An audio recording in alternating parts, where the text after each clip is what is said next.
Tonight I had a very unusual movie-going experience. I didn't really technically see a film that actually had a 3-act narrative. I went and saw a movie, a concert movie. Here's my ticket, and there's the film that I saw. Kevin Hart, Let Me Explain.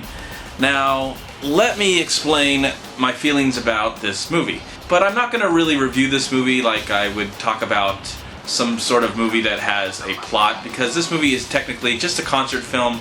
It's for people that really love Kevin Hart, who are very familiar with his comedy, and I have to say I'm not too familiar with him at all. I've seen him in a couple films, some smaller films that he was in, or I should say films that he had smaller roles in, but I'm not really familiar with his comedy. But from this film, you know, I don't know if I really learned much about him, because technically this is just a concert movie.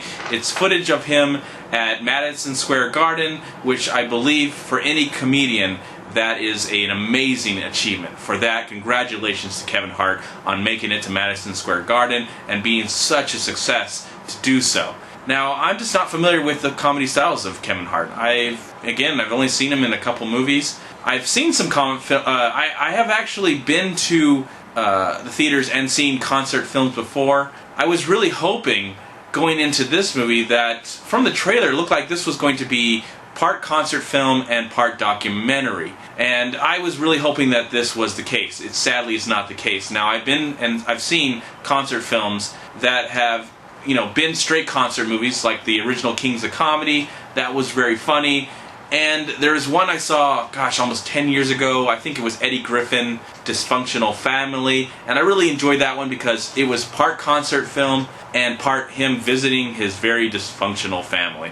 And that just mixed very well. I remember that movie being very, very funny. But with Kevin Hart, it's mainly just his concert movie. The movie's about an hour and 15 minutes. They do throw in kind of they try and make a movie in the beginning of him being upset that he's trying to explain himself.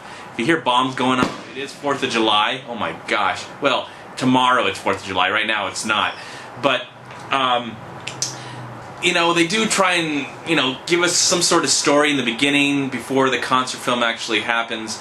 And it's okay. I mean, it just feels very, very, very produced. But once it gets to the comedy, once it gets to the actual concert film comedy, I think fans of this movie, or fans of Kevin Hart, will really enjoy that experience. And if you're not a fan, you probably won't even see this movie anyways. I'm not a fan, but I'm not a person that has any ill will against Kevin. I've just never seen him in anything that has remotely captivated my heart, my comedy heart. So going into it, I, for the most part, enjoyed the experience. I laughed from time to time. It didn't really blow my mind. I've seen comedians that I found funnier to be more enjoyable, but overall, I know that this film is mainly just for the fans. If you're a fan of Kevin Hart and you just love and have to see everything he's ever done, and you didn't get a chance to go to Madison Square Garden, then this is the movie you need to go see, because then you can experience it. But I feel like I would rather be in the audience, because it seems like being in the audience and feeling that human connection is really hard to do that when it's been, re-recorded and you know that this has already happened. But just have it, be there in the moment. It might have been more of an amazing experience.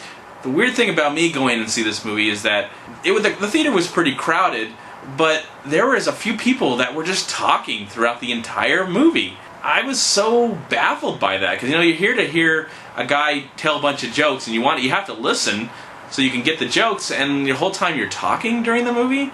That is just interesting to me. That's almost like an experiment, some human experiment, that you get people into a theater and they pay $12 for a movie that's not very long, about 75 minutes, and you just talk through the entire film. Can you enjoy the movie and talk at the same time? That's just very fascinating to me. But anyways, this is not technically a movie. It's just mainly a concert movie that if you didn't get a chance to see Kevin Hart in New York, you now can see him. And I know that he had a film come out a couple years ago that was popular. So when something is popular and makes lots of money, of course you're going to do it over and over again. Here's what I would like to see really quick. I would like to see Kevin Hart's story done with his comedy, and also trying to be a documentary of where he came from, who inspired him, what is his reason that he wanted to be a comedian, what, you know, just like kind of interview people that known him all his life, and then splice in his comedy skits and comedy, him traveling the world. I would have liked that better. So there you go. It's not a bad movie. I just wouldn't call it a movie. I just would call it a concert film. And if you like the comedy styles of Kevin Hart, you will really enjoy this movie. So there you go. I'm MovieManCHAD. Please like, comment, and subscribe to my channel. I'm also on Twitter and I'm on Facebook. And please go to WeLiveFilm.com and subscribe right here on YouTube to We Live Film. And also go to WhoYouTube.com. And thanks to MoviePass.com, I saw this movie, and I am grateful for that. Because when you're a Movie Pass, you pay a flat fee once a month, and you can go see one 2D movie a day. And today was Kevin Hart, Let Me Explain. So thank you, MoviePass.com. Bye.